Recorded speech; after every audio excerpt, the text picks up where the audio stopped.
Good morning friends, હું અજય ત્રિવેદી અને આજે આપણે ધોરણ 10 વિષય ગુજરાતીમાં આપણે પાઠ 2 ટૂંકી વાર્તા રેસનો ઘોડો શીખી રહ્યા છે. મિત્રો, આજની વાર્તા છે રેસનો ઘોડો. એટલે તમને એક મનમાં પ્રશ્ન થાય કે રેસનો ઘોડો એટલે ઓલિમ્પિક્સની અંદર અથવા તો કોઈ કોમ્પિટિશનની અંદર રેસનો ઘોડો અને એની આ વાર્તા? ના મિત્રો, આ તમારી વાર્તા છે. નાના બાળકો અને નાના વિદ્યાર્થીઓની આ વાર્તા છે મિત્રો. આ વાર્તા વર્ષા ગુણવંતરાય આચાર્ય એટલે કે વર્ષા અડાલજાએ લખી છે. અને મિત્રો, હાલની પરિસ્થિતિ આપણે જોઈ રહ્યા છે કે શિક્ષણની અંદર વિદ્યાર્થીની પરિસ્થિતિ રેસના ઘોડા જેવી થઈ છે. બાળક જન્મ પણ ન લીધું હોય, માતાના પેટમાં હોય અને એ વખતે જ માતા પિતા આ બાળકના ભણવાની શરૂઆત કરાવી દે છે. એના નર્સરીથી, એટલે કે 3 વર્ષનું પણ બાળક થયું ન હોય, બોલતું હજી તો દુનિયાને ઓળખી પણ ન હોય, પણ એ પહેલા એનું સ્કૂલમાં એડમિશન થઈ ગયું હોય. અને આજકાલ મા-બાપ ની મહત્વાકાંક્ષાઓ એટલી બધી વધી ગઈ છે કે જેના કારણે ટકાવારીનું મહત્વ વધી ગયું છે. અને એમાં માતા પિતાની આ ઊંચી મહત્વાકાંક્ષાઓમાં આજનું બાળક મોટા ભાગે પોતાનું બાળપણ ગુમાવી રહ્યું છે. તો મિત્રો, આ બાળપણ જે બાળકની અત્યારે મનોદશા છે, એને રમવું છે, એને ખીલવું છે, પણ મિત્રો એને ખીલવા મળતું નથી. એની પોતાની ઈચ્છાઓ છે, પોતાના સ્વપ્નો છે, પરંતુ આપણે જાણીએ છીએ કે આજકાલ મા-બાપ બાળક ઉપર પોતાની ઈચ્છાઓ બાળક ઉપર થોપી દેવામાં આવે છે, જેના કારણે બાળક પોતાની ઈચ્છાઓ, પોતાની મહત્વાકાંક્ષાઓ, પોતાના સ્વપ્નો બહાર લાવી શકતો નથી. બાળક જન્મે પહેલા જ નક્કી કરી લેવામાં આવે છે કે બાળકને ડોક્ટર બનાવીશું કે એન્જિનિયર બનાવીશું. બાળકને પોતાને શું બનવું છે એ કોઈ પૂછતું નથી મિત્રો. તો એની આ વાત વર્ષા અડાલજાએ આ ટૂંકી વાર્તા દ્વારા આપણને સમજાવવામાં આવી છે. મિત્રો, આજે શિક્ષણનું મહત્વ વધી ગયું છે, આપણે બધા જાણીએ છીએ. પણ શિક્ષણથી માણસ બનવો જોઈએ, એના જગ્યાએ આજે સ્કૂલો, કોલેજો ની અંદર બાળક એક મશીન બની રહ્યું છે. બાળકો ઊંચી ડિગ્રીઓ તો મેળવી લે છે, પરંતુ જે માનવ બનવો જોઈએ એ માનવ નથી બનતો, મશીન બની જાય છે. સાથે સાથે આજકાલ બાળકો અને માતા પિતાની ઊંચી મહત્વાકાંક્ષાઓના કારણે બાળક ઉચ્ચ ડિગ્રીઓ તો મેળવી લે છે, પરંતુ એ ઉચ્ચ ડિગ્રી મેળવી અને વિદેશો તરફ પ્રયાણ કરી નાખે છે, જેના કારણે માતા પિતા પોતાની ઘડપણની જે લાઠી છે એ ગુમાવી બેસે છે.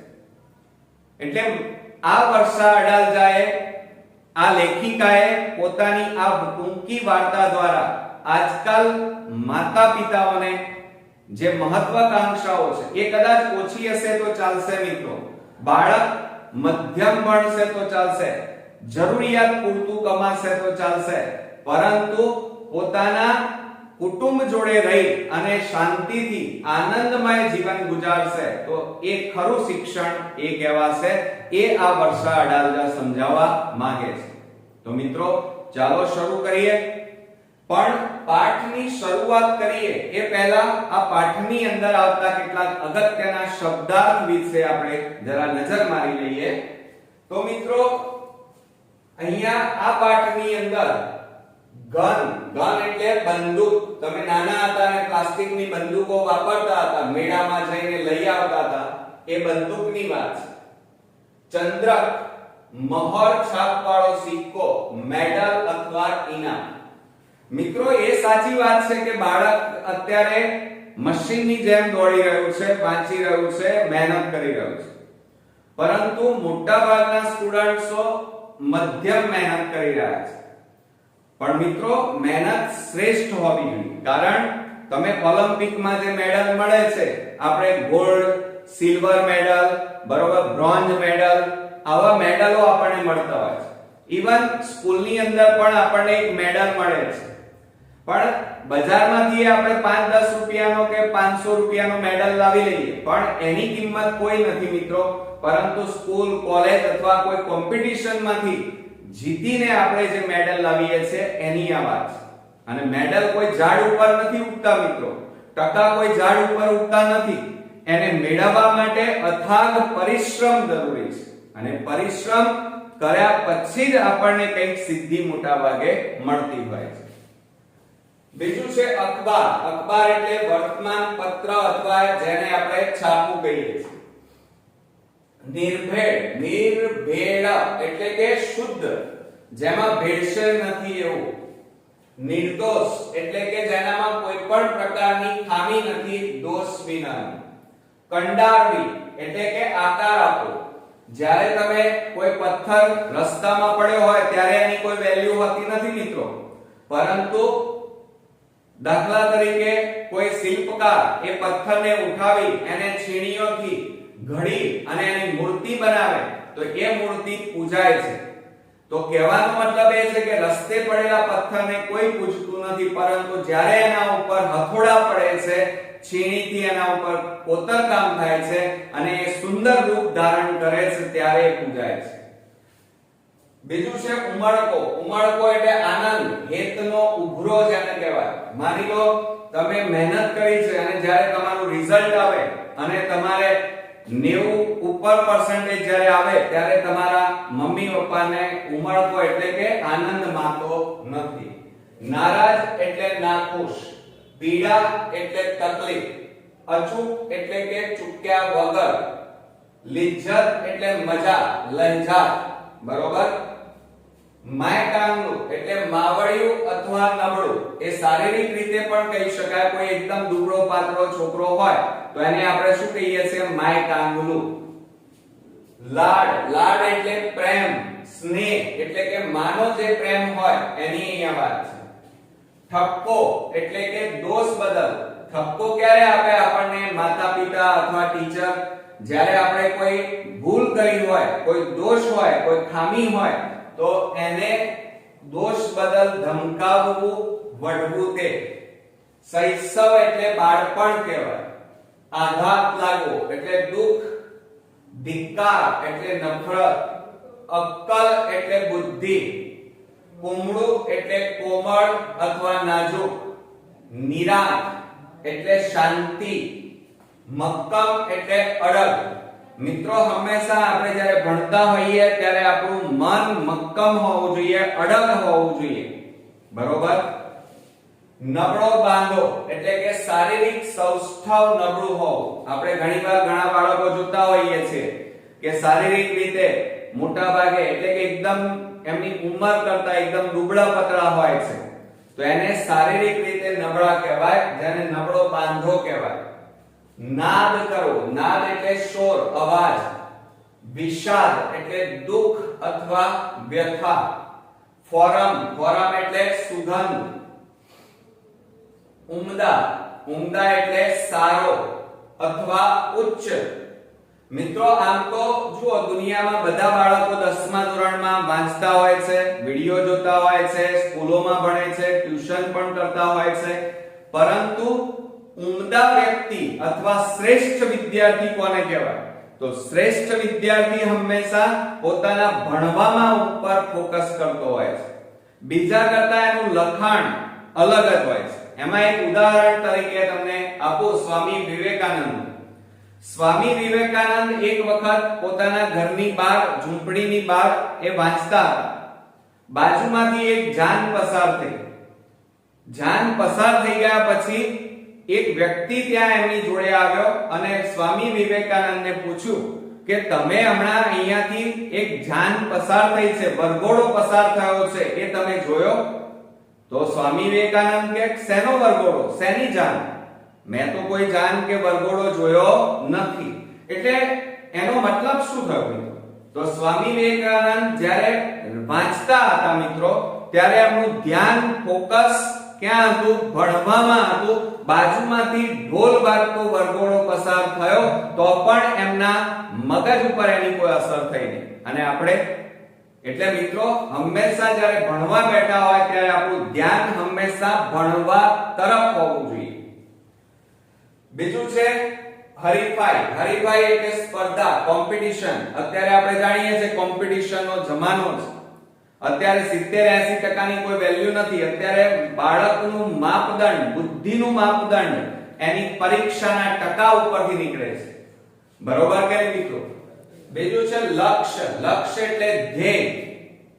હંમેશા મિત્રો લક્ષ્ય, ધ્યેય, સપનું હંમેશા ઊંચું જોવું જોઈએ. બરોબર કે નહીં મિત્રો? બીજું છે હળી જવું. હળી જવું એટલે ભળી જવું.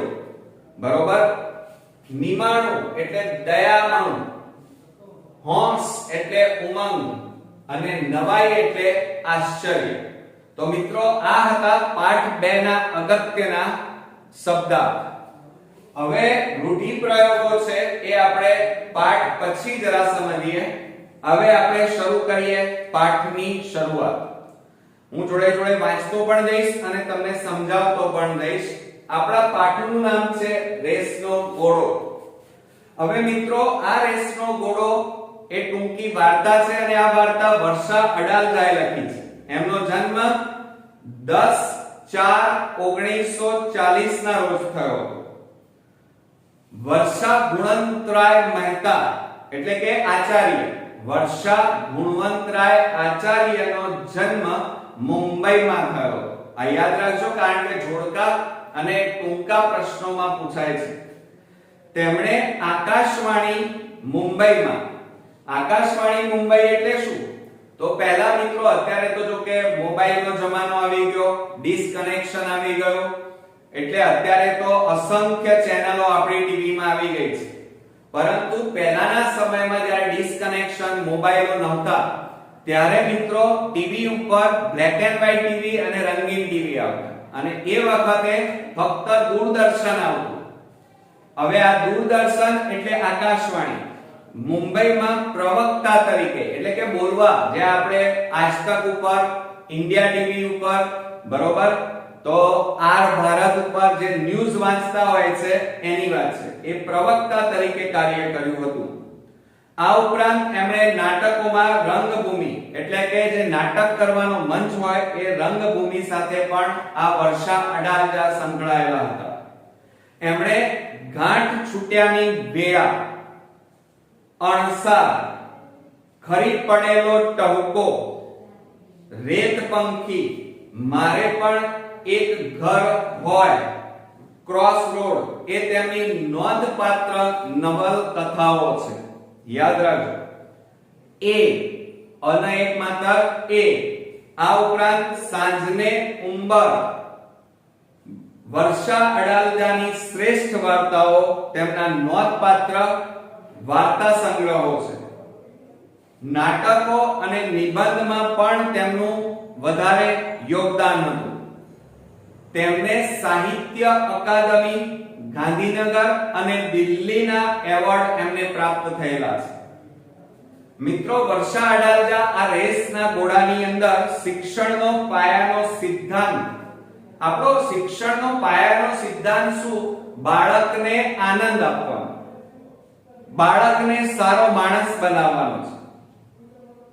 વાલીઓની આજની અપેક્ષાઓને કારણે આજનું શિક્ષણ સ્પર્ધાત્મક બની ગયું છે, જેના કારણે બાળક એક મશીન બની ગયું છે. પરિણામે નાનપણથી જ વધુ ટકા પ્રાપ્ત કરવાના કારણે તેનું બાળપણ છીનવાઈ ગયું છે. એ બાબતે લાલ બત્તી ધરતી આ વાર્તા છે. એટલે કે આ વાર્તા આજકાલના માતા પિતાઓ અને બાળકો માટે લાલ બત્તી સમાન છે. કારણ કે મા-બાપની અપેક્ષાઓ વધારે છે, મા-બાપે મહેનત કરવી નથી અને બાળકને એકલાને મહેનત કરાવી છે અને એની પાસે ટકાઓની અપેક્ષાઓ અતિ ઉચ્ચ રાખવી છે. બાળકની કેપેસિટી કઈ છે, બાળકને એને ઇન્ટરેસ્ટ કયો છે, એને શેમાં મજા આવે છે એ કોઈ જોતું નથી મિત્રો. બાળકોને પોતાની રીતે વિકસવા દેવાની શીખ આ કૃતિમાં આપી છે. હંમેશા બાળકને જે વસ્તુમાં આનંદ હોય એમાં બાળકને આગળ વધવા દેવો જોઈએ. બાળકને એન્જિનિયરિંગ ફિલ્ડમાં આગળ જવું હોય તો એમાં આગળ વધવા દેવો જોઈએ. પણ આપણે શું કરીએ છીએ, એને ડોક્ટર બનાવી દઈએ છીએ. હવે તમે વિચાર કરો, એને ઇન્ટરેસ્ટ શેમાં છે? એન્જિનિયરિંગ ફિલ્ડમાં, કોમ્પ્યુટર લાઈન, ગાડીઓમાં ઇન્ટરેસ્ટ છે અને તમે બનાવી દો છો શું? ડોક્ટર. એટલે એ પોતે અંદરથી ખુશ રહી શકતો નથી. બીજું, ઘડપણમાં માતા પિતાને પૈસા કરતા પોતાના સંતાનોનો સહારાનો વધારે અપેક્ષા હોય છે.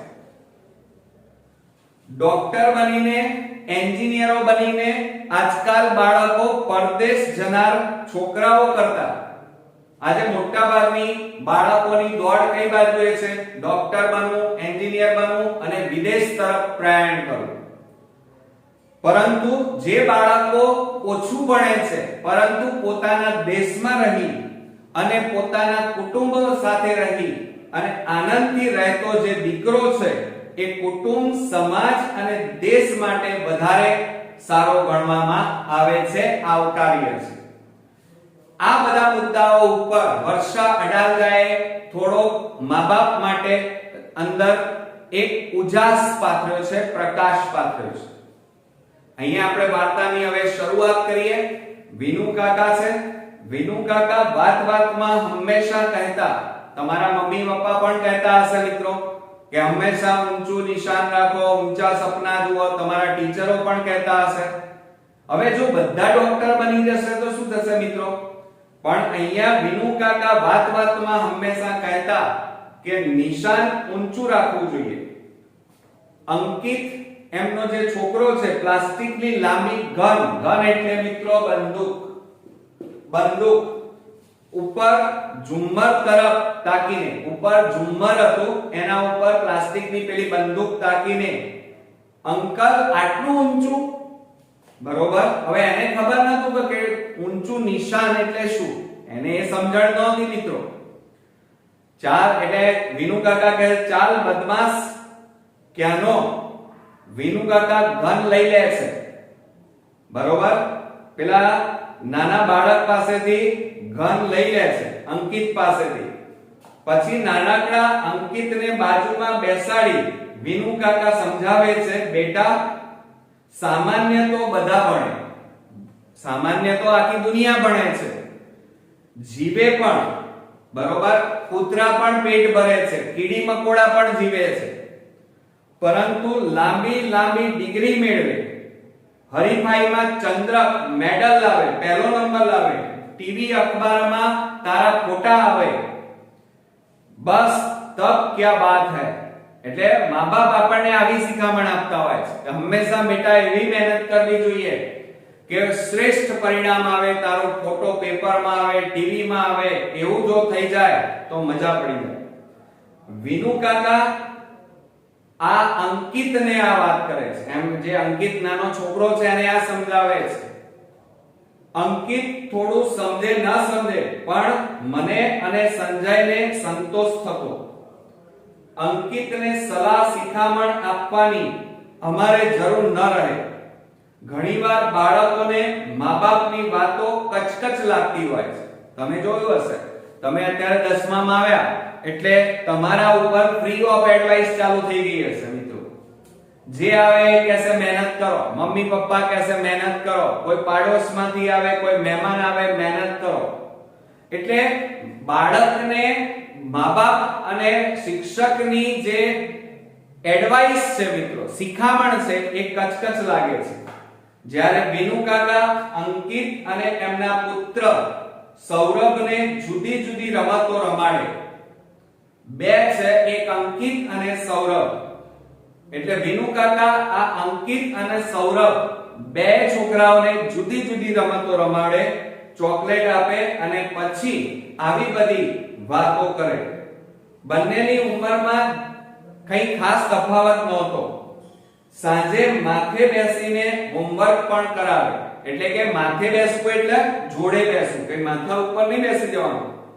પણ વિનુ કાકા આ બંને છોકરાઓની જોડે બેસી અને સાંજે હોમવર્ક એટલે લેસન કરાવતા. અને પછી ટીવી ચેનલ પર ટીવી ઉપર શું બતાવતા? કોઈ પિક્ચર બતાવતા, કોઈ સોંગ બતાવતા? ના મિત્રો, પણ વિનુ કાકા બંને બાળકોને નેશનલ જીઓગ્રાફી કે ડિસ્કવરી ચેનલ, જે પ્રાણીઓની, જંગલોની, કુદરતની જે ચેનલ આવે છે જેને નેશનલ જીઓગ્રાફી ચેનલ અથવા ડિસ્કવરી ચેનલ કહે છે, એ ચેનલ બતાવતા. અને આ જોઈને પેલા મંજુ કાકી હતા, વિનુ કાકાના પત્ની મંજુ કાકી, આ રોજ આ ડિસ્કવરી ચેનલ જોઈ અને મિત્રો કંટાળી જતા. અને પછી કંટાળીને શું કહેતા વિનુ કાકાને કે તમે તો છોકરાને જાણે જેલમાં પૂર્યા છે, રમવા તો જવા દો ને, એની ઉંમરના છોકરાઓ સાથે જરા ભળવા દો. સામાન્ય છોકરાઓ એટલે પેલા વિનુ કાકા શું કહે છે મંજુ કાકીને કે સામાન્ય છોકરાઓ સાથે રમીને એ શી મોટું પ્રાપ્ત થઈ જવાનું છે. એટલે વિનુ કાકી કહે છે, મારે મંજુ કાકી, નિર્ભેળ નિર્દોષ આનંદ પ્રાપ્ત થશે. બરોબર મિત્રો, જો અત્યારે એના ચહેરા પર, એટલે પછી વિનુ કાકા મંજુ કાકીને કહે છે કે જો બહાર જશે તો આનંદ આવશે એમ તું કહે છે, પણ અત્યારે જો બાળકો કેવા ખુશ છે, કેવા આનંદમાં છે. એટલે મંજુ કાકી પાછા વિનુ કાકીને જવાબ આપે છે, કપાળ તમારું, એ આનંદ આઈસ્ક્રીમ નો છે. 24 કલાક ચોકી કરશો આ બાળકોની એટલે છોકરા કોઈ ભણેશ્રીના દોડિયા નથી થઈ જવાના. એટલે વિનુ કાકા કહે છે મંજુ, મૂર્તિને તો કંડારવી પડે. દુનિયા તેજ ગતિથી દોડી રહી છે, તીવ્ર હરીફાઈ છે બધા જ ક્ષેત્રોની અંદર. એટલે મંજુ કાકી કહે છે એ શું થઈ જાય એનાથી? એટલે વિનુ કાકા કહે છે અરે તો લક્ષ્યાંક પર એટલે કે પોતાની મંજિલ પર પહોંચવું હોય તો ઘોડો જેમ રેસમાં દોડે છે એવી રીતે આપણે દોડવું પડે મંજુ. હારી ગયેલાનો કોઈ ભાવ પૂછતું નથી. એટલે આ વિનુ કાકા મંજુ કાકીને એમ કહે છે કે હારતા ઘોડા ઉપર, લંગડા ઘોડા ઉપર કોઈ પૈસા લગાવતો નથી, ગરડા ઘોડા ઉપર કોઈ પૈસા લગાવતો નથી. એ ઉદાહરણ દ્વારા મંજુ કાકીને વિનુ કાકા એમ કહે છે કે હંમેશા ઉચ્ચ ટકાવારી લાવવાથી જ તમને તમારી મંજિલ પ્રાપ્ત થાય છે. જેમ ઉગતા સૂરજને લોકો પાણી ચડાવે છે, જેમ ઉગતો સૂરજ પૂજાય છે, પણ એ જ સૂરજ આથમતો હોય સાંજે તો કોઈ એને પગે લાગે છે મિત્રો? ના. એટલે વિનુ કાકા મંજુ કાકીને પેલા બે બાળકો માટે એમ કહે છે કે આ બે બાળકો જો ઊંચા ટકા લઈને આવશે તો લોકો એને પૂછશે, એને સારી નોકરી મળશે. એટલે મંજુ કાકી કંટાળી જાય છે પાછા. હે ભગવાન, એમ કહે છે મંજુ કાકી, તમારા ભેજામાં ક્યાંથી આ ભૂસું ભરાયું છે? ગયા મહિને એસએસસી નું પરિણામ આવ્યું, ઝુંપડપટ્ટીનો છોકરો પહેલો આવ્યો કે નહીં? એટલે મંજુ કાકી વિનુ કાકાને કહે છે હે ભગવાન, તમારા મગજમાં આવા ક્યાં ભૂસા ભરાઈ ગયા છે બીજા બધા માતા પિતાની જેમ? એવું નથી કે તમે મોટા બંગલામાં એસી ક્લાસરૂમોની અંદર કે ટ્યુશન ક્લાસ બંધાઈ દેવાથી કે તમારો છોકરો કઈ ઊંચા ટકા લઈને આવી જશે, એવું નથી. આ વખતે બોર્ડમાં એસએસસી નું પરિણામ આવ્યું તો એમાં ઝુંપડપટ્ટીમાં રહેતો છોકરો બોર્ડમાં પહેલો નંબર લઈને આવ્યો. હવે ત્યાં એક ગુજરાતી શાળામાં ભણેલો હતો મિત્રો. એવું મંજુ કાકી વિનુ કાકાને કહે છે. વિનુ કાકા જવાબ આપે છે તારી સાથે માથાકૂટ નકામી છે.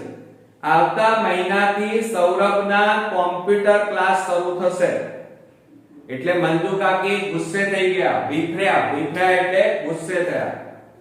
અને પછી બોલ્યા મંજુ કાકી, અત્યારથી 5મા ધોરણથી કોમ્પ્યુટર ક્લાસ? સૌરભ, ના પાડી દે બેટા પપ્પાને. જોઉં છું કેમ તને પરાણે એ કોમ્પ્યુટર ક્લાસ કરાવે છે. સૌરભ જે છોકરો હતો એને તરત કહી દીધું, ના મમ્મી, મારે કોમ્પ્યુટર શીખવું જ છે, પછી ક્લાસમાં મારો વટ પડી જશે. એવું સૌરભ એની મમ્મીને કહે છે. કોને? મંજુ કાકીને. મંજુ કાકી કંટાળીને બે હાથ જોડી દે છે. હે માતાજી, બાપ દીકરા બેને સારી સદબુદ્ધિ આપજો. બંને ગાંડા થઈ ગયા છે એમ આ ભણતર પાછળ. એ સાથે વિનુ કાકા ઘરે આવ્યા. આમ તો એક જ મકાનમાં ઉપર નીચે અમે રહીએ અને સૌરભ સાથે અંકિતને ઘણીવાર એ ભણાવે એટલે એમાં એમના આવવાની નવાઈ નહોતી. એટલે આ વિનુ કાકા જે લેખક હતા એમના મકાનમાં એ લોકો ઉપર નીચે રહેતા અને ઘણીવાર અંકિતને પણ ભણાવવા આવતા એટલે રોજ મારા ઘરે આવતા. પણ આજે તો એક ખાસ આવ્યા હતા. એમનો આગ્રહ હતો કે સૌરભની સાથે જેમ આપણા પાડોશમાં અંકિત રહેતો હોય અને હું એના ઘરે જઉં એમ, એટલે વિનુ કાકા બાજુવાળા પાડોશના ઘરે ગયા અને વિનુ કાકાએ કીધું કે હું મારા સૌરભને કોમ્પ્યુટર ક્લાસમાં મોકલું છું તો તમે પણ તમારા છોકરાને કોમ્પ્યુટર ક્લાસમાં મોકલો. આ સાંભળી હું અને સંજય ખુશ થયા. વિચાર તો સારો છે, જો કે ફી ઘણી વધારે લાગી કારણ કે કોમ્પ્યુટર ક્લાસની ફી વધારે હોય, પણ સંતાન બાળકોના ભવિષ્ય માટે થોડી વધારે મહેનત કરીશું એવું મેં વિચાર્યું. અમે પણ સંજયને કોમ્પ્યુટર ક્લાસમાં દાખલ કરીશું. મિત્રો અત્યારે આમ જોવા જઈએ તો અત્યારે ગાંડરિયા પ્રવાહ ચાલી રહ્યો છે. અઠવાડિયામાં 3 દિવસ સાંજે 2 કલાક અને રવિવાર 4 કલાક. જોકે એટલે કોમ્પ્યુટર ક્લાસ હતા એની ફી વધારે હતી, પણ તેમ છતાં અઠવાડિયામાં 3 દિવસ સાંજે 2 કલાક જવાનું અને રવિવારે 4 કલાક કોમ્પ્યુટર ક્લાસ.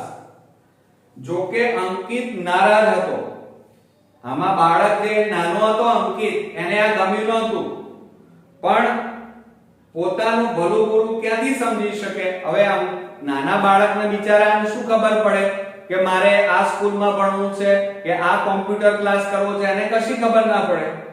ઘરથી નજીકના બાલ મંદિરમાં હું સાંજે ગરીબ વસ્તીના બાળકોને ભણાવતી હતી. એક કામ માટે પગારનો તો કોઈ સવાલ જ નહોતો. હું ખૂબ ઉમળકાથી એમને ભણાવતી હતી. એ બાળકો પણ મારી સાથે હળી ગયા હતા. તોય ભારે હૃદયે મેં એ કામ છોડી દીધું અને અંકિતની ફી માટે ટ્યુશન કરવા લાગી. હવે જે આ અંકિતની મમ્મી હતી એ શું કરતી, એમના ઘરની બાજુમાં એક ગરીબ ઝૂંપડપટ્ટી હતી અને ગરીબ બાળકોને એ મફતમાં ભણાવતી હતી અને બાળકો પણ મસ્ત ભણતા હતા. પણ હવે આ અંકિતને કોમ્પ્યુટર ક્લાસમાં મૂકવા માટે એની મમ્મી પેલા ગરીબ બાળકોને ભણાવવાનું છોડી દઈ અને એની ટ્યુશનની એટલે કે જે કોમ્પ્યુટર ક્લાસની ફી છે એ ચૂકવવા માટે પૈસા તો લાવવા પડે. એટલે મમ્મીએ કઈ ક્યાંકથી પૈસા તો લાવવા પડે એટલે એમણે એક્સ્ટ્રા વધારાના ટ્યુશન કરવાના શરૂ કર્યા. હું સંજયને ઘણીવાર કહેતી, આપણે કેટલા નસીબદાર છીએ કે વિનુ કાકા આપણા પાડોશી છે. આજે અંકિતની મમ્મી હતી એ એમ કહે છે કે આપણે કેટલા નસીબદાર છે કે આપણા પાડોશમાં વિનુ કાકા જેવા જાગૃત વાલી આપણી બાજુમાં રહે છે. સૌરભ અને અંકિતનું એ ઘડતર થઈ રહ્યું છે એટલે કે બંને બાળકો ઉપર વિનુ કાકા ખૂબ સારું ધ્યાન રાખી રહ્યા છે એમ અંકિતની મમ્મી કહે છે. પછી બોલે છે, શેનું ઘડતર નીનાબેન? આ અંકિતની મમ્મીનું નામ શું છે? નીનાબહેન. એક દિવસ મંજુ કાકીએ રીતસર મારી પર હલ્લો કર્યો. એક દિવસ મંજુ કાકી હતા વિનુ કાકાના પત્ની, એક દિવસ મારી ઉપર ચડીને ગુસ્સે થઈને આવ્યા. આ ટાંકણા ટોચીને બિચારા જીવને શી પીડા થાય છે તે તમને નથી દેખાતી? એમ મંજુ કાકી અંકિતની મમ્મીને કહે છે. પાડોશમાં ઉપર રહેતા હતા ને એ અંકિતની મમ્મી જેણે ટ્યુશન કરવાનું ચાલુ કર્યું, બરોબર, એમના ઉપર પેલા વિનુ કાકા પેલા બાળકોને કોમ્પ્યુટર ક્લાસમાં મૂક્યા. એટલે મંજુ કાકી ગુસ્સે થઈ ગયા હતા. એટલે મંજુ કાકીએ શું કર્યું, પાડોશમાં અંકિતની મમ્મી હતી એના ઉપર ગુસ્સે થઈ ગયા અને એમને કહેવા માંડ્યા કે આ છોકરા ઉપર આટલો અત્યાચાર ના કરો. ટાંકણા ટાંચીને એટલે પથ્થરને મૂર્તિ બનાવવી હોય તો શિલ્પકાર શું કરે? અણીદાર ટાંકણો લે, જેને છીણી કહેવાય, અને હથોડીની મદદથી એના આખો આકાર આપે. તો ટાંકણા ટીચી ટીચીને આ કુમળા બાળકોને શી પીડા થતી હશે એ તમને નથી દેખાતી? એટલે અંકિતની મમ્મી નીનાબહેન કહે છે, જુઓ મંજુબેન, આપણે મધ્યમ વર્ગના માણસ, તમારી મારી કોઈ ઇન્ડસ્ટ્રી, કોઈ ફેક્ટરી, કોઈ કારખાના, કોઈ ખેતર, કોઈ દુકાનો નથી કે દીકરાને સીધો એર કન્ડિશનમાં કેબિનમાં બેસાડી દઈશું. અત્યારથી મહેનત નહીં કરીએ તો આ લોકો કેમ આગળ જશે? આપણા બાળકો શું કરશે? આપણા બાળકો જો નાનપણથી વ્યવસ્થિત સારું નહીં ભણે તો આપણા પાસે કોઈ એવા બંગલા, ગાડી, ફેક્ટરી નથી કે એ લોકો ડાયરેક્ટ સીધા ધંધા ઉપર, ફેક્ટરી ઉપર બેસી જશે. એટલે આપણા બાળકોએ અને આપણે મહેનત કરવી જ પડે. અને મંજુબેનની આંખો ભીની થઈ ગઈ. મંજુ કાકી બોલ્યા, તમારી વાત હું નથી સમજતી, હું માં છું, દુશ્મન તો નથી ને? એટલે પછી પેલા નીનાબેન બોલે છે, તો પછી પણ ખરું પૂછો તો હું એકલી પડી ગઈ છું. એ બાપ દીકરાની જાણે અલગ દુનિયા છે. આવું કોણ કહે છે? મંજુબા, મંજુ કાકી. મંજુ કાકી નીનાબેનને કહે છે કે ખરું પૂછો તો હું એકલી ઘરમાં પડી ગઈ છું. કેમ? કારણ કે આ બાપ દીકરો બે આખો દિવસ ભણવું, કોમ્પ્યુટર ક્લાસ, ટ્યુશન ક્લાસ આવું જ કરે છે. એમની અલગ દુનિયા છે અને હું માત્ર ઉંબરે ઊભી છું. એટલે કે ઉંબરો એટલે ઘરનું જે મેઈન બારણું હોય ત્યાં એને ઉંબરો કહેવાય. મારા દીકરાને રેસના ઘોડાની જેમ દોડાવે છે. આ તો વાત સાચી છે. આજકાલના મા-બાપો શું કરી રહ્યા છે? રેસના ઘોડાની જેમ આ વાડામાંથી પેલા વાડામાં, પેલા વાડામાંથી પેલા વાડામાં બિચારા છોકરાઓને દોડાય કરે છે. અને સરવાળે રેસનો ઘોડો જ બની ગયો છે આજકાલનો વિદ્યાર્થી મિત્રો. બરોબર કે નહીં? વિનુ કાકાને તમારે માટે ખૂબ લાગણી છે. એટલે નીનાબેન જે અંકિતના મમ્મી છે એ મંજુ કાકીને કહે છે કે તમે ચિંતા ના કરો, વિનુ કાકાને તમારા માટે ખૂબ લાગણી છે. એટલે મંજુ કાકી કહે છે, નહીં જાણતા હોવ પણ કોણ જાણે મનમે ઊંડે ખોટું લાગે છે. એટલે કે આ મંજુ કાકી કહે છે બધી વાત સાચી પણ મને અંદર થોડો ડર લાગે છે. એટલે નીનાબેન કહે છે, અરે ના મંજુ કાકી, થોડા વખતમાં બધું ઠીકઠાક થઈ જશે, ચિંતા ના કરો. એટલે મંજુ કાકી બોલે છે, તો તમારા મોમાં ઘી શક્કર, આ બાપ બેટા બેવાના બુદ્ધિ આલજો થોડી, એમ કહે છે. સમજ્યા તમે? હવે મંજુ કાકી ઉતાવળે ગયા, પણ આવું મંજુ કાકી નીનાબેન ને કહી ગયા ને એટલે મંજુ કાકી તો જતા રહ્યા. એટલે નીનાબેન જે હતા અંકિતના મમ્મી, એના મનમાં પ્રશ્નાર્થ મૂકી ગયા. મંજુ કાકીનું આવું વિચારવું ઠીક હતું? બરોબર, હું તૈયાર થવા લાગી. અમારા ઘરથી થોડે દૂર નાનો બગીચો છે. આ કોણ વિચારી રહ્યું છે? નીનાબહેન, અંકિતના મમ્મી. મંજુ કાકી ગયા પછી નીનાબહેનના મગજમાં અસંખ્ય વિચારો આવવા લાગ્યા કે આ મંજુ કાકી કેમ આવું કહે છે. એટલે એના મનમાં અસંખ્ય પ્રશ્નો ઊભા થયા. એટલે આ નીનાબહેન પોતાના ઘરથી થોડે દૂર નાનો બગીચો છે. સંજયને ઓફિસથી આવતા મોડું થવાનું હોય ત્યારે, આ સંજય કોણ છે? તો નીનાબહેનના પતિ, અંકિતના પપ્પા. સંજયને ઓફિસથી આવતા મોડું થવાનું હોય ત્યારે હું એટલે નીનાબહેન અને અંકિત સાડીની પાટલી હાથમાં જ રહી ગઈ. કેટલા વખતથી અંકિત તો રમવાના વખતે મારી સાથે બગીચામાં રમવા આવ્યો જ નથી. આ જ્યારે નીનાબેન વિચારતા હતા ત્યારે એમને વિચાર આવ્યો કે હું અને મારું બાળક બગીચામાં કેટલાય વર્ષો પહેલા અમે બંને માં દીકરો બંને બગીચામાં જતા અને મારું બાળક રમતું. આજે કેટલાય વર્ષોથી મારું બાળક રમ્યું નથી. અમે ત્રણ એટલે કોણ? અંકિત, અંકિતના મમ્મી એટલે નીનાબહેન અને એના પપ્પા એટલે સંજયભાઈ.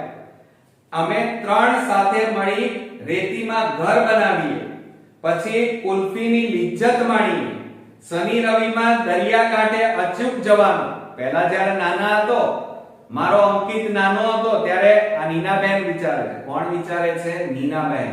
નીનાબહેનના મગજમાં બધું ચાલે છે. નીનાબહેન એવું વિચારે છે કે પહેલા તો શનિ રવિની રજા આવતી એટલે હું, મારા પતિ અને મારું બાળક અંકિત ત્રણે દર શનિ રવિ અમે દરિયા કાંઠે જતા, રેતીમાં ઘર બનાવતા, કુલ્ફી ખાતા અને આનંદ માણતા, ઉત્સાહ માણતા. મિત્રો, આ બધું એ અરીસામાં માથું ઓરાવા ગઈ ત્યારે આ અંકિતના મમ્મી વિચારતા હતા. અને એ અરીસામાં નીનાબહેનનું પ્રતિબિંબ, પોતે પોતાનું પ્રતિબિંબ જોઈ રહ્યા હતા અને એમને વિચાર આવ્યો કે ખરેખર આ હું પોતે જ છું કે પછી હું બદલાઈ ગઈ છું. બરોબર? બારણે એટલામાં આ બધું વિચારતા હતા નીનાબહેન, અંકિતના મમ્મી, એટલામાં બારણામાં ઘંટડી વાગી.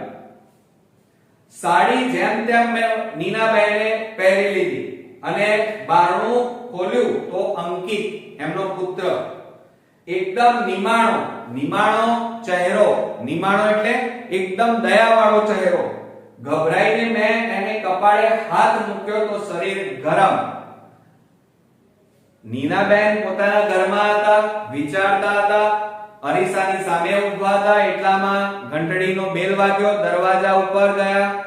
દરવાજા ઉપર જઈ અને દરવાજો ખોલ્યો તો એમનો છોકરો અંકિત એકદમ ઢીલો થઈ ગયો હતો, નિમાવળો થઈ ગયો હતો, દયાજનક એની સ્થિતિ હતી. એટલે મને ચિંતા થઈ. કોને? નીનાબહેનને. એની મમ્મીને ચિંતા થઈ અને એની મમ્મીએ તરત કપાળે હાથ મૂક્યો. માં કહેવાય. આપણે જાણીએ છીએ કે આ પૃથ્વી ઉપર ભગવાન પછીનું કોઈ રૂપ હોય તો એ છે માં. કેમ? કારણ કે ભગવાન બધી જગ્યાએ પહોંચી ના શકે મિત્રો, અને એટલા માટે ભગવાને પોતાનું બીજું રૂપ બનાવ્યું અને એ છે માં. આ દુનિયામાં તમારી જોડે આખી દુનિયા ચાલતી હશે, પણ એક સમય એવો હશે કે તમે એકલા પડેલા હશો, તમારી જોડે કોઈ દુનિયા નહીં હોય, પણ તમારી માં તમારી જોડે હશે. અને મિત્રો, આ દુનિયામાં પ્રેમ કરતા શીખવાડ્યું કોણે? માએ. માં એ વાત્સલ્યનો સમુદ્ર છે મિત્રો, દરિયો છે. અને દરિયામાંથી આપણો જન્મ થયેલો છે. એટલે દરેક વ્યક્તિ પ્રેમ કરતા શીખ્યો, પણ કોની પાસેથી? બાપ પાસેથી? ના, માં પાસેથી. તો આ જે નીનાબહેન હતા એ અંકિતને કપાળે હાથ મૂક્યો, અને મૂક્યો એટલે અંકિતનું શરીર ગરમ હતું, તાવ આવેલો હતો. બરોબર? અને મેં તરત અંકિતને કીધું. કોણે? નીનાબહેન. નીનાબહેન બોલે છે બધું. જલ્દી કપડા બદલાવી સુવડાવી દીધો. નીનાબહેને પેલા અંકિતને તાવ આવ્યો એટલે કપડા બદલાવી દીધા અને પછી સુવડાવી દીધો. દવા આપી અને માથે હાથ પસવારતી બેસી રહી. કોણ બેસી રહી? માં બેસે મિત્રો. ખ્યાલ આવ્યો? તમે એક પ્રખ્યાત સિરિયલ હતી, એમાં એક વાક્ય અનોખું કહેવામાં આવ્યું. એક શ્રેષ્ઠ ક્રિકેટરને પૂછવામાં આવ્યું કે તમારી સફળતા માટે કોનો હાથ છે? તો એમણે એક જવાબ આપેલો મિત્રો કે એક વૈજ્ઞાનિકે પણ એવું કીધેલું કે માણસના ઉચ્ચ હોદ્દા માટે, એટલે કે માણસની સફળતા માટે એક સ્ત્રીનો હાથ હોય છે. અને એ એક સ્ત્રી એટલે કોણ? એની માં. પણ એ માણસની બરબાદી પાછળ કોનો હાથ હોય છે? તો અનેક સ્ત્રીઓનો હાથ હોય છે. એટલે મિત્રો, માં એ વાત્સલ્યનો દરિયો કહેવાય છે. એનું કારણ છે મિત્રો, તમને તાવ આવ્યો અને તમે ઘરે જાઓ, આ અંકિત ઘરે આવ્યો, માએ તરત જ જોયું કે અંકિત મારો. આ બધું કોણ જોઈ શકે? માં જ જોઈ શકે મિત્રો. દુનિયાની કોઈ વસ્તુ પોતાના બાળકને ન ઓળખી શકે. ભલે આખી દુનિયા તમને એમ કહેતી હોય કે હું બેઠો છું પણ જ્યારે ખરેખર સમય આવે ત્યારે તમે એકલા જ હોય અને એ વખતે મિત્રો તમારી પાસે તમારી માં જ જોડે હોય છે. એ ક્યારેક પોતાના બાળકને એકલું, ચાહે તમે ગમે તેટલા મોટા થઈ જાઓ, પણ માં પોતાના બાળકને ક્યારેય એકલું પડવા દેતો નથી. ઈવન એ માં મૃત્યુ પામે તો પણ એ માં પેલા પોતાના સંતાનના હૃદયની અંદર વસવાટ કરી અને એને સપોર્ટ કરતી હોય છે, એની ભાળ રાખતી હોય છે. એટલે આ મીના બહેન પોતાના બાળકને દવા આપી અને માથે હાથ ફેરવી અને બાળકને જોતી રહી અને આ માનો એક સ્પર્શ થાય મિત્રો. આ રીતે અંકિતને સુવડાવી દીધો અને એટલી વારમાં અંકિત થોડી જ વારમાં ઘસઘસાટ ઊંઘી ગયો. બરોબર મિત્રો. પછી મિત્રો ફરી ઘંટડી વાગી. અંકિત સૂઈ ગયો અને ફરીથી ઘંટડી વાગી અને નીના બહેને ઘરનું બારણું ખોલ્યું તો બારણા ઉપર વિનુ કાકા અને એમના પાડોશી વિનુ કાકાનો છોકરો સૌરભ હતા. એટલામાં એમણે એવું કીધું કે અંકિત હજી શાળાએથી આવ્યો નથી. વિનુ કાકાએ પૂછ્યું. કમ્પ્યુટર ક્લાસમાં જવાનું મોડું થાય છે. એટલે વિનુ કાકાને જવાબ આપ્યો. કોણે? નીના બહેને.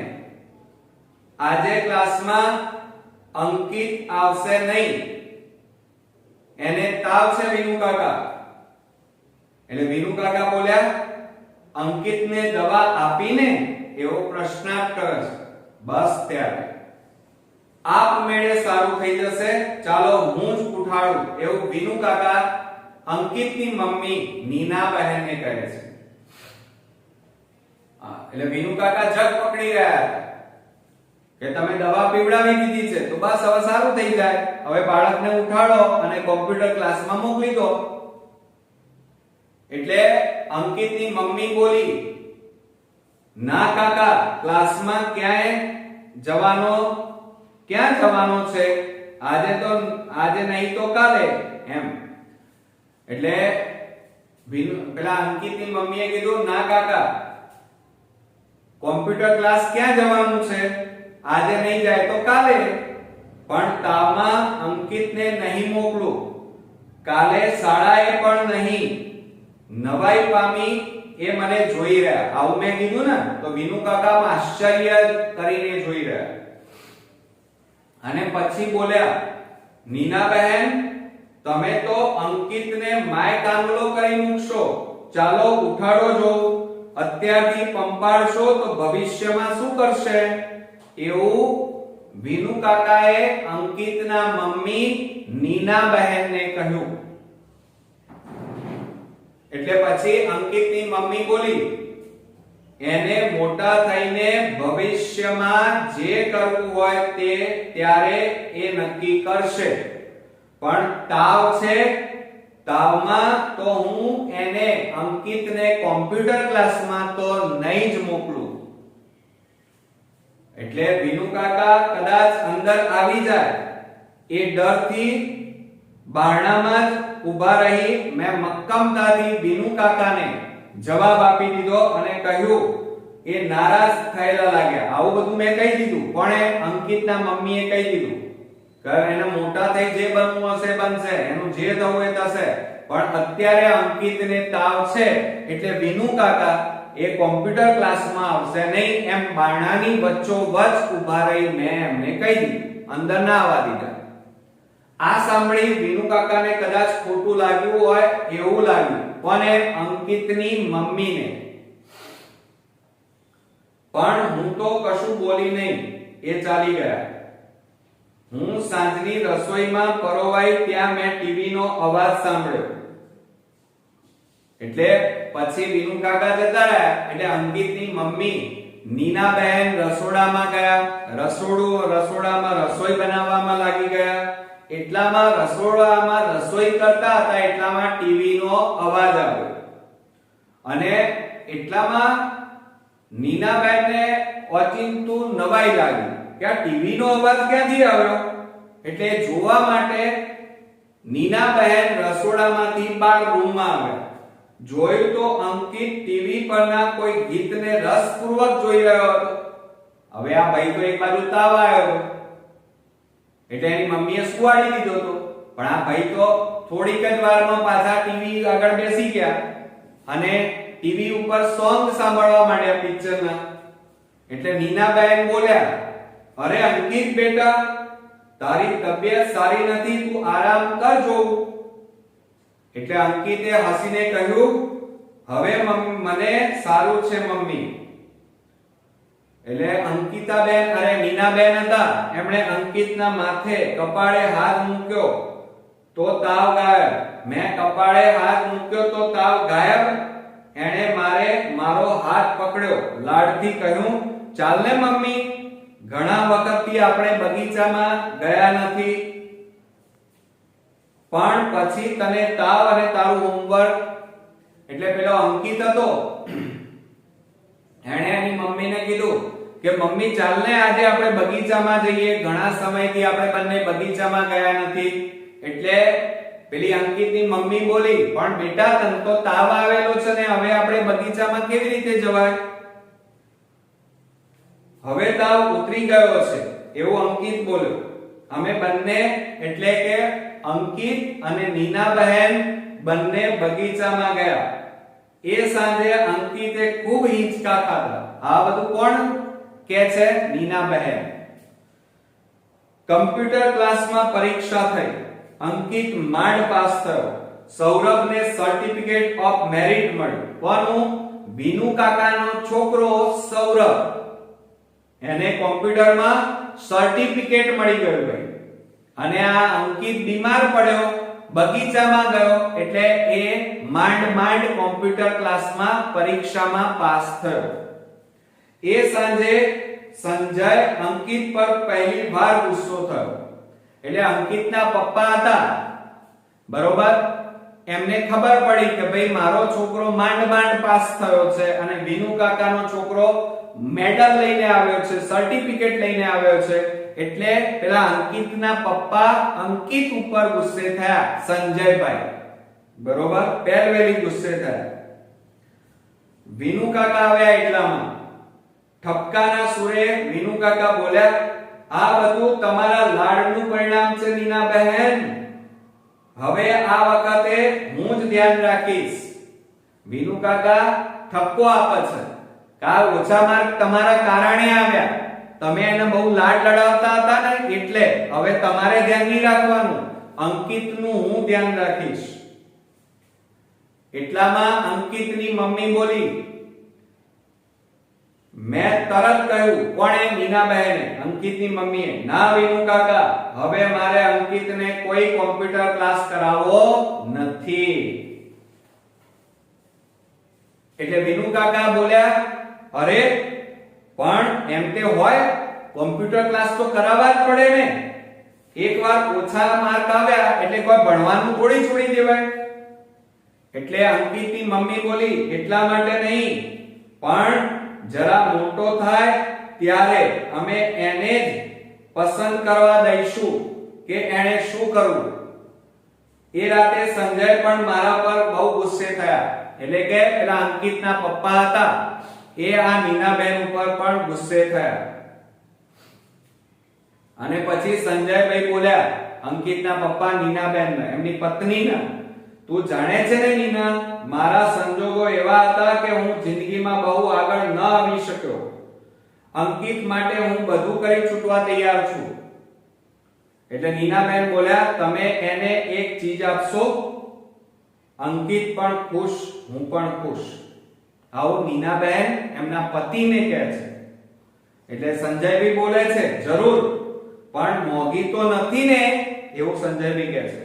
એટલે નીનાબેન કહે છે, ખૂબ કિંમતી છે, પણ તમારે રોકડા ચૂકવવા નહીં પડે. એટલે સંજયભાઈ કહે છે, એટલે નીનાબેન એમની પત્ની કહે છે, અંકિતને એનું શૈશવ આપો સંજય. એમના પતિનું નામ શું છે? અંકિતના પપ્પાનું નામ સંજય, સંજયભાઈ. એટલે જે અંકિતની મમ્મી હતી એ સંજયભાઈને એમ કહે છે કે મને અને અંકિતને એક વસ્તુ જોઈએ છે. એટલે એમના પતિ કહે ભાઈ મોંઘી તો નથી ને, હું આપીશ પણ મોંઘી તો નથી ને. એટલે પછી નીનાબેન કહે છે ના મોંઘી નથી, એના માટે કોઈ પૈસા ચૂકવવાના નથી, પણ આપણા બાળક અંકિતને એનું શૈશવ એટલે કે બાળપણ આપો બસ. સાંજે ઘણીવાર હું અને અંકિત બગીચામાં જતા. અંકિત હું એટલે નીનાબહેન. ઘણીવાર નીનાબહેન અને અંકિત બંને બગીચામાં જતા. ત્યાં એને હિંચકો ખાતો, બીજા બાળકો સાથે રમતો જોતા મને થતું ના મારો નિર્ણય સાચો હશે. આવું કોણ વિચારતું? નીનાબહેન, અંકિતના મમ્મી, સંજયભાઈના વાઇફ પત્ની. પણ પેલા વિનુ કાકા જે પાડોશી હતા એ એમને એમ છોડેવા હતા? વિનુ કાકા સૌરભને ભણાવે ત્યારે અંકિતને લઈ જતા. વિનુ કાકા હતા એ જ્યારે એમના છોકરાને ભણવા બેસાડે ત્યારે મારા છોકરા એટલે હું એટલે અંકિતની મમ્મી નીનાબહેન મારા છોકરાને પણ એ લઈ જતા. પણ મને સ્પષ્ટ દેખાતું કે એ નારાજ થઈ જતો. જ્યારે મારા છોકરાને વિનુ કાકા ભણવા લઈ જતા ત્યારે મારો છોકરો આનંદમાં નહોતો રહેતો, કે બરોબર દુખી હતો. સંજયના ધ્યાનમાં પણ આ વાત આવી. મારા પતિએ પણ જોયું કે મારો છોકરો ભણવા જવા માટે ખુશ નથી. એક રવિવારની સાંજે અમે દરિયા કિનારે અંકિત સાથે ખૂબ રમ્યા. એટલે કે હું એટલે નીનાબહેન, સંજયભાઈ એમના પતિ અને એમનો છોકરો અંકિત આ ત્રણેય દરિયા કિનારે ખૂબ રમ્યા રવિવારે. પાણીમાં પલળ્યા પણ ખરા, ભીંજાયા એટલે પલળ્યા. પછી આઈસ્ક્રીમ ખાતા ખાતા એને પૂછ્યું પેલા અંકિતને, બેટા અંકિત તારે વિનુ કાકા પાસે કેમ નથી ભણવું? એ કહેતા હતા કે તું ભણવામાં ધ્યાન નથી આપતો. આવું કોને પૂછ્યું? અંકિતને, એના મમ્મી પપ્પાએ. પણ સૂર્યાસ્ત થઈ ગયો હતો અને હળવે હળવે અંધકાર ઉતરી રહ્યો હતો. હાથમાંનો ફુગ્ગો એને છોડી દીધો. આ પૂછ્યું ને એટલે. અને એને દૂર સુધી હવામાં ઉડતો જોઈ રહ્યો. પેલો ફુગ્ગો ઉડી ગયો ને દરિયા કિનારે એના હાથમાંથી, એટલે ફુગ્ગાને જોઈ રહ્યો. પછી અચાનક પેલો અંકિત બોલ્યો, મને વિનુ કાકા જરાય ગમતા નથી. અંકિતે એના મમ્મી પપ્પાને કીધું કે મને વિનુ કાકા જરાય ગમતા નથી. એટલે અમે બંને આઘાતથી જોઈ રહ્યા. કેમ ભાઈ, એવું તે શું થયું? અમે બંને આઘાતથી અંકિતને જોઈ રહ્યા. આવો ધિક્કાર અંકિતમાં અમે કદી જોયો ન હતો. પછી ધીમે ધીમે મંજુ કાકી પાસેથી મને ખબર પડી. બરોબર, નીનાબહેન મારું માનો તો અંકિતને મારે ત્યાં ભણવા મોકલતા જ નહીં. આવું કોણે કીધું? પેલા વિનુ કાકા હતા. એ વિનુ કાકાની પત્ની એટલે મંજુ કાકી. બરોબર, એ મંજુ કાકીએ અંકિતના મમ્મી નીનાબહેનને કીધું કે તમારા છોકરાને મારા ઘરે ભણવા ન મોકલતા. કેમ? કારણ કે મારા વરને, વર એટલે કોણ? વિનુ કાકાને અક્કલ નથી. વારે વારે અંકિતને ઉતારી પાડે છે.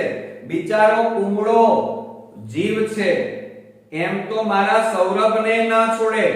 મારા સૌરભ એટલે પેલો છોકરો વિનુ કાકાનો. પણ તમે માનશો અમે ત્રણેય જણાએ ભેગા બેસીને નિરાતે કદી ખાધું પણ નથી. ત્રણેય જોડે કદી બેસી ફરવાય ગયા નથી. ત્રણેય જોડે બેસીને જમ્યા પણ નથી.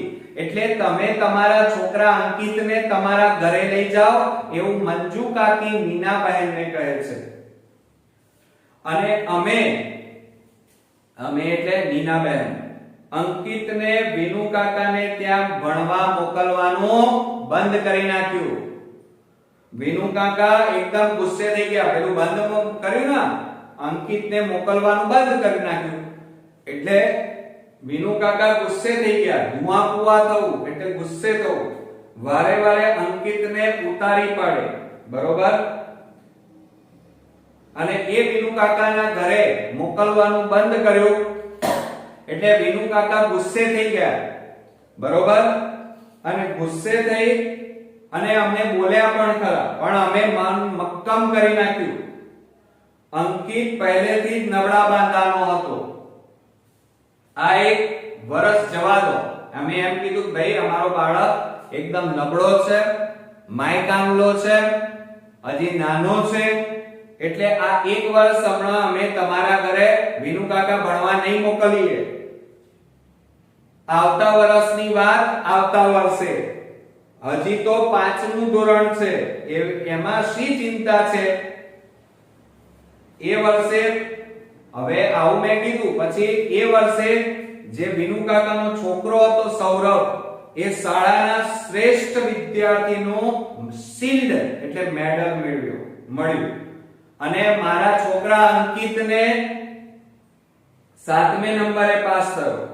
પરિણામ તો અમે પહેલેથી જ જાણતા હતા, પણ અંકિતના મમ્મી પપ્પા જે બગીચામાં ફરવા પણ જતા, દરિયા કિનારે જતા, એમની વાત છે.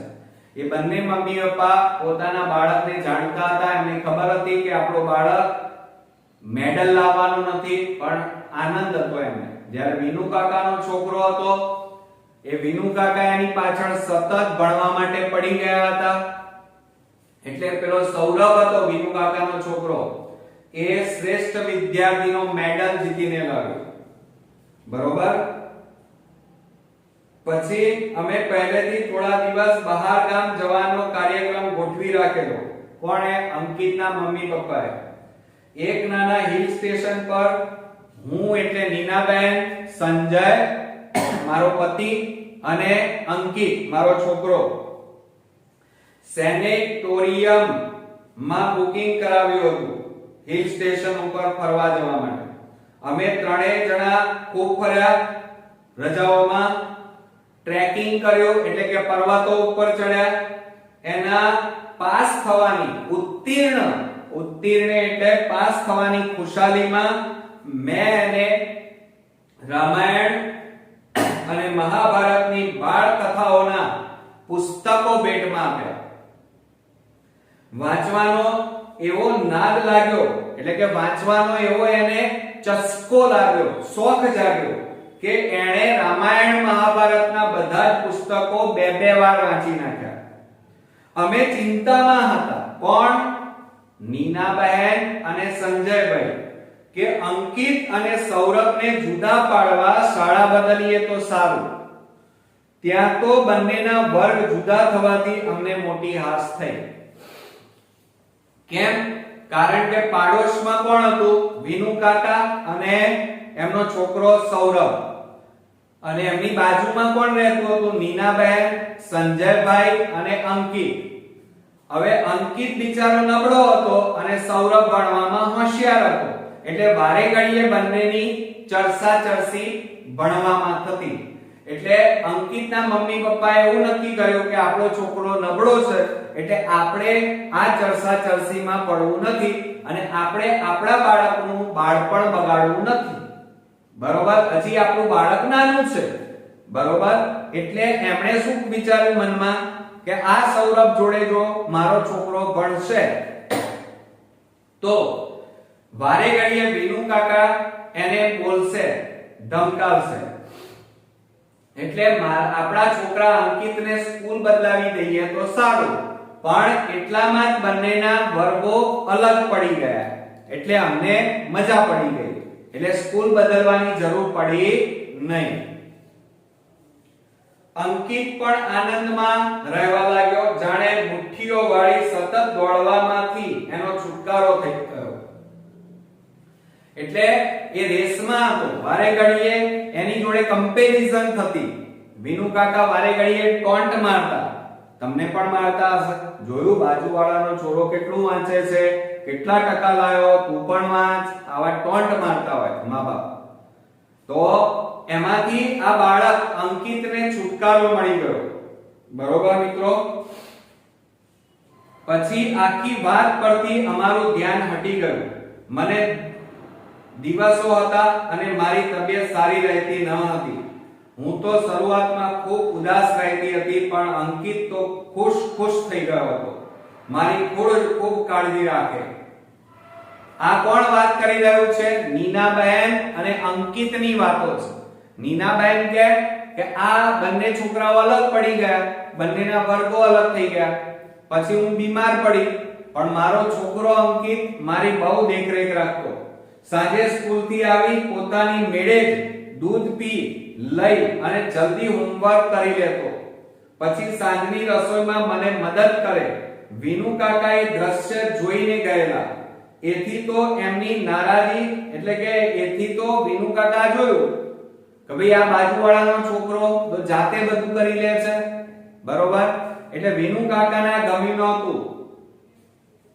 વિનુ કાકા થોડા ગુસ્સે થઈ ગયેલા હતા અને હવે તો એક બિલ્ડિંગમાં રહેવા છતાં એક લિફ્ટમાં મળી જાય વિનુ કાકા એ પૂરતો જ સંબંધ રહ્યો હતો. એટલે હવે અમારી જોડે બહુ બોલતા નહીં. હા, મંજુ કાકી બપોરે ડોક્યુ કરતા. મંજુ કાકી બિચારા સારા હતા. મારા માટે અચૂક ગરમ નાસ્તો લાવતા. સૌરભ સીડીનું એક પગથિયું ચડી રહ્યો હતો, તોય એમની આંખમાં વિષાદ ડોકાતો હું જોઈ શકતી. એટલે કહેવાનો મતલબ કે સૌરભ કોણ? વિનુ કાકાનો છોકરો, મંજુ કાકીનો છોકરો. એ સૌરભ હોશિયાર છોકરો, અંકિત નબળો હતો. સૌરભ એક ધોરણ આગળ જઈ રહ્યો હતો. એમની આંખમાં, કોની? મંજુ કાકીના આંખમાં એક દુઃખની લાગણી હતી મિત્રો. પછી શું થયું? મને એટલે નીનાબેનને મને દીકરી જન્મી એટલે મારો છોકરો કોણ? અંકિત. અંકિતને ગાંડો ગેલો થતો જોતા હું અને સંજય, મારો પતિ સંજય, બંને હસી પડ્યા. અંકિતને એની પર ઓળઘોળ થતો જોઈ મનમાં કોઈ અજબ સુખ અનુભવાતું. અંકિતને નાની બેન આવી, બરોબર. એટલે અંકિત તો બહુ આનંદમાં હતો, એની બેનને ખૂબ સારું રાખતો. આ જોઈ હું અને મારો પતિ સંજય બહુ ખુશ થતા. અને બાજુમાં જે ફ્લેટમાં મંજુ કાકી હતા, મંજુ કાકી તો એને રમાડતા રડી જ પડેલા. કોને? મારી છોકરીને, નીનાબહેનની છોકરીને. અંકિતે લાડકી, મારા છોકરાએ મારી છોકરીનું, એની નાની બહેનનું નામ લાડકી, એનું નામ પાડ્યું કોરમ. કોરમ એટલે સુગંધ. હજુ તો થોડા મહિનાની હતી અને એને કમળો થઈ ગયો. એ થોડી નાની હતી અને એટલામાં મારી છોકરીને કમળો થઈ ગયો. અમારા સૌના જીવ ઊંચા થઈ ગયા. કમળો મટ્યો ત્યાં આખા શરીરે એને પોટલીઓ ફૂટી નીકળી. એ વર્ષે અંકિતનો ક્લાસમાં, કારણ કે ઘરમાં કોણ આવ્યું? અંકિતની નાની બહેનનો જન્મ થયો. એટલે અંકિત તો મોટા ભાગે ભણવામાં ન રહ્યો, પેલી નાની બહેનને રમાડવામાં અને મોટા ભાગે સમય પસાર કર્યો. અને એટલામાં પાછી એની બેન બીમાર પડી, એને કમળો થઈ ગયો, બરોબર. પાછી એ મટ્યો એટલે એને આખા શરીરે પોટલીઓ થઈ ગઈ. અને એ વર્ષે અંકિતનું જે ક્લાસમાં રિઝલ્ટ હતું એ 31મો નંબર આવ્યો. અમે બે એને વડી શકીએ એમ નહોતા, અમે અંકિતને બોલી શકીએ એમ નહોતા. ભણવાનો એને ખાસ સમજ ક્યાં મળ્યો હતો. એટલે અમે બંને વિચાર્યું, કોણે? અંકિતના મમ્મી પપ્પાએ વિચાર્યું કે મારા છોકરાને અંકિતને ભણવાનો સમય આ વર્ષે મળ્યો નથી, કારણ કે અમારા ઘરમાં છોકરીનો જન્મ થયો, એ બીમાર પડી, એટલા માટે અંકિતને ભણવાનો સમય મળ્યો નહીં. એટલા માટે એનો ક્લાસમાં 31મો નંબર આવ્યો. એટલે અમે એને ભણી શક્યા નહીં. બેટા જો, મંજુ કાકી બપોરે વિનુ કાકાથી છાની કેક લઈને આવેલા. હવે એક દિવસ શું થયું કે ફ્લેટમાં પેલા મંજુ કાકી હતા, એક વખત છાનામાના વિનુ કાકાના છાનામાના કેક લઈને અમારા ઘરે આવ્યા. બેટા, મારી પરીક્ષામાં તો તું પાસ છે હો અંકિત, એવું મંજુ કાકી પેલા અંકિતને કહે છે. અંકિતને શું કહે છે મંજુ કાકી? કે બેટા, તું મારી પરીક્ષામાં પાસ છે, ભલે સ્કૂલની પરીક્ષામાં તારો 31મો નંબર આવ્યો, પણ તું મારી પરીક્ષામાં પાસ છે. હવે મિત્રો મંજુ કાકી એક દિવસ નીચે ફ્લેટમાં વિનુ કાકાથી સંતાઈને વિનુ કાકાથી છૂટતે મોટા ભાગે છાનામાના કેક લઈને નીચે પેલા અંકિતના ઘરે એટલે કે અમારા ઘરે આવે. હું એટલે તમારે એમ સમજવાનું, હું એટલે મારું અત્યારે એમ સમજવાનું કે હું કોણ છું? અંકિતની મમ્મી. અને પછી આ મંજુ કાકી મારા ઘરે આવી અને મારા છોકરા અંકિતને કહેવા લાગ્યા, બેટા મારી પરીક્ષામાં તો તું પાસ જ છે હો, ચિંતા ના કરતો.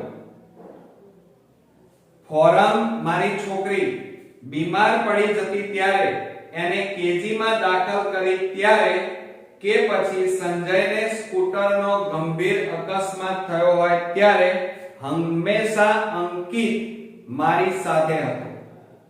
એટલે જ્યારે મારી છોકરી નાની ફોરમ બીમાર પડી ત્યારે મારા પતિ સંજયને એક્સિડન્ટ થયો ત્યારે મારો છોકરો બંને વખતે મારી જોડે હતો. એસએસસી માં હવે છોકરાઓ મોટા થઈ ગયા. વિનુ કાકાનો છોકરો સૌરભ 92% આવ્યા અને મારા છોકરા અંકિતને 68% આવ્યા. સૌરભે સાયન્સમાં એડમિશન લીધું, અંકિતે મારા છોકરાએ કોમર્સમાં, અને મેં અને સંજયે એને સરસ કિંમતી ઘડિયાળ ભેટ આપી હતી. એટલે કે ભલે વિનુ કાકાના છોકરો સૌરભ 92% લઈને આવ્યો પણ મારો છોકરો 68% લઈને આવ્યો ત્યારે મેં અને મારા પતિ સંજય બંને અમે અંકિતને સરસ મોંઘી ઘડિયાળ અને ભેટમાં આપી. ત્યારે ઘણા સમયે મેં મારા છોકરાના ચહેરા પર ફરી ઉદાસી જોઈ. એ વખતે અમે ઘડિયાળ એને જ્યારે ભેટમાં આપી ત્યારે ખુશ નહોતો, આનંદમાં નહોતો, પણ ઉદાસ હતો. અને પછી અમને બોલ્યો, સોરી પપ્પા, તમારા લોકોનું સપનું હું પૂરું ન કરી શક્યો.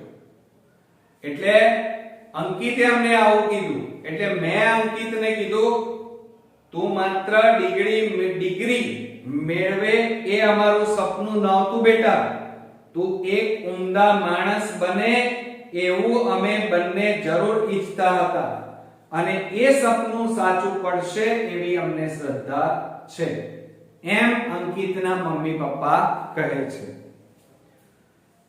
બીજું 11 વર્ષ પછી અંકિત એક બેંકમાં, એણે કોમર્સ રાખ્યું એટલે એણે કોમર્સ લાઈન લીધી એટલે બેંકમાં અંકિત નોકરી કરે છે. કિડની ફેલ થઈ જવાથી સંજયનું મૃત્યુ થયું. મારા પતિ સંજયનું કિડની ફેલ થવાથી એ મૃત્યુ પામ્યા. અંકિતે બેંકમાં એની સાથે કામ કરતી નંદા નામની યુવતી સાથે લગ્ન કર્યા. મારો છોકરો જે અંકિત હતો, નાનો હતો, ભણવામાં નબળો હતો, 10માં એ 68% લાવ્યો હતો. એ છોકરાએ કોમર્સ રાખ્યું, મારા છોકરાને મેં કોમર્સ રખાવ્યું અને પછી 11 વર્ષ પછી એ મોટો થયો, બેંકમાં નોકરી કરે છે. અત્યારે મારા પતિને કિડનીની પ્રોબ્લેમ થવાથી એ મૃત્યુ પામ્યા અને મારા અંકિતે બેંકમાં નોકરી કરતી એની સાથે નંદા નામની છોકરી સાથે લગ્ન કર્યા. એમને નાનકડો અંકિતને, મારા છોકરાને પાછો છોકરો છે, યશ એનું નામ છે. જ્યારે મારી છોકરી ફોરમ બીએસસી માં અભ્યાસ કરે છે. સંજયના મૃત્યુ પછી અંકિતે અમને માં દીકરીને સાચવી લીધા છે. એટલે કે મારા પતિ સંજયનું કિડનીના કારણે મૃત્યુ થવાથી હું અને મારી પત્ની બંને ને મારા છોકરાએ અંકિતે ખૂબ સરસ રીતે સાચવ્યા છે. કોઈ ખોટ પડવા દીધી નથી. ઘણીવાર સાંજે અમે બધા જ બગીચામાં બધા જઈએ છીએ. યશને મોટા હિંચકા ખાવા ખૂબ ગમે છે હવે મારો છોકરો કોણ? અંકિત. અંકિતનો છોકરો કોણ? યશ. અને અમે બધા ઘરના બધા સભ્યો બગીચામાં જઈએ છીએ અને એ વખતે અંકિતનો છોકરો, મારા છોકરાનો છોકરો યશ, એને હિંચકા ખાવાની ખૂબ મજા પડે છે. જ્યારે હવે વિનુ કાકાના સૌરભની વાત કરીએ, સૌરભ 11 વર્ષ પછી ક્યાં છે? તો સૌરભ અમેરિકામાં ડોક્ટર થયો અને ત્યાંની મોટી હોસ્પિટલમાં એ કામ કરે છે. ત્યાં એનું નામ ઘણું મોટું છે, વિશાળ બંગલો છે, કાર, બધું જ એની પાસે છે. માત્ર એની પાસે શું નથી મિત્રો? માતા-પિતા. માતા-પિતા એની પાસે નથી. માતા-પિતા માટે સૌરભને સમય પણ નથી, કારણ માતા-પિતા ઇન્ડિયામાં રહે છે અને સૌરભ ક્યાં જતો રહ્યો? વિદેશમાં. વિનુ કાકા અને મંજુ કાકી શરૂઆતમાં તો પહેલા હોશભેર અમેરિકા જતા, પણ 3 વર્ષ પહેલા છેલ્લી વાર પાછા આવ્યા પછી હવે અહીં જ છે. ક્યારેક હું એમને પૂછતી, હવે ક્યારે જશો? ત્યારે માથું ધુણાવી ચૂપ રહે છે. એમની આંખને ખૂણે બાજેલ નાના આંસુ આથમતા સૂરજના કિરણમાં ચમકી ઉઠે છે. એટલે કે સૌરભના મમ્મી કોણ? વિનુ કાકા અને મંજુ કાકી. એમનો છોકરો સૌરભ ભણવામાં બહુ હોશિયાર, સાયન્સ રાખ્યું, ડોક્ટર બન્યો, અમેરિકા જતો રહ્યો. અમેરિકામાં એનું મોટું નામ, ગાડી, બંગલા, પૈસા, નામ, શોહરત બધું જ છે, પણ કોણ નથી એની પાસે? માતા-પિતા. મંજુ કાકી અને વિનુ કાકા બંને અવારનવાર અમેરિકા જતા અને પાછા ઇન્ડિયા આવી જતા, પણ હવે કેટલાય સમયથી વિનુ કાકા અને મંજુ કાકી અમેરિકા જતા નથી. મેં એમને ઘણીવાર પૂછ્યું, કેમ મંજુ કાકી હવે અમેરિકા જતા નથી, ક્યારે જવાનું છે? ત્યારે મંજુ કાકી ખાલી ના આમાં માથું ધુણાવે છે, ના પાડે છે. પણ એ જ્યારે ના પાડે ત્યારે એમની આંખોના ખૂણામાં આંસુ મોટા ભાગે છુપાઈને બેઠા છે, જે સૂરજની અંદર ચમકતા દેખાય છે. અમે ફરવા જઈએ ત્યારે અંકિત અચૂક એમને સાથે લઈ આવે છે. અમે જ્યારે બધા ઘરના સભ્યો, હું, અંકિત, મારી છોકરી, અંકિતની પત્ની, અંકિતનો છોકરો, અમે બધા સાંજે જ્યારે બગીચામાં જઈએ ત્યારે અંકિત પેલા વિનુ કાકા અને મંજુ કાકી બંનેને સાથે લઈ આવે છે. વિનુ કાકા અને મંજુ કાકીની ઉંમર જાણે એકદમ વધી ગઈ લાગે છે, ગળપણ આવી ગયું છે. કાકીને ઘૂંટણનો દુખાવો થાય છે. હવે ઉંમર થઈ મંજુ કાકીની, ગળપણ આવ્યું એટલે એમના ઢીંચણ ઉપર દુખાવા થાય છે. ફોરમ નો હાથ પકડીને ધીમે ધીમે ચાલે છે. મારી દીકરી ફોરમ એ મંજુ કાકીનો હાથ પકડી અને એમને ધીમે ધીમે ચલાવે છે. બગીચો ખાલી થવા લાગે છે, હલકો અંધકાર ઉતરે છે. અંકિત કાકાનો હાથ પકડી ઉઠાડે છે. હવે શું થયું? અમે બધા બગીચામાં ગયા. હું, મારો અંકિત, અંકિતનો છોકરો યશ, અંકિતની પત્ની નંદા, પછી મારી બેટી ફોરમ, મંજુ કાકી, વિનુ કાકા, અમે બધા બગીચામાં ગયા. બગીચામાં બધા આનંદથી બેઠા હતા. પછી જ્યારે અંધારું થયું એટલે અમે બધા ઘેર આવવા લાગ્યા, એટલે કે ઊભા થયા. પણ એ વખતે પેલા વિનુ કાકા, જ્યારે વિનુ કાકા આમ બેસી રહ્યા હતા આંખો બંધ કરીને, એટલે અંકિત વિનુ કાકાને ઉઠાડવા, હાથ પકડવા ગયો અને કહ્યું, ચાલો વિનુ કાકા ઘરે જઈશું. કાંડે બાંધેલી કિંમતી ઘડિયાળમાં જોયા વગર તેઓ કહે છે, કોણ કહે છે?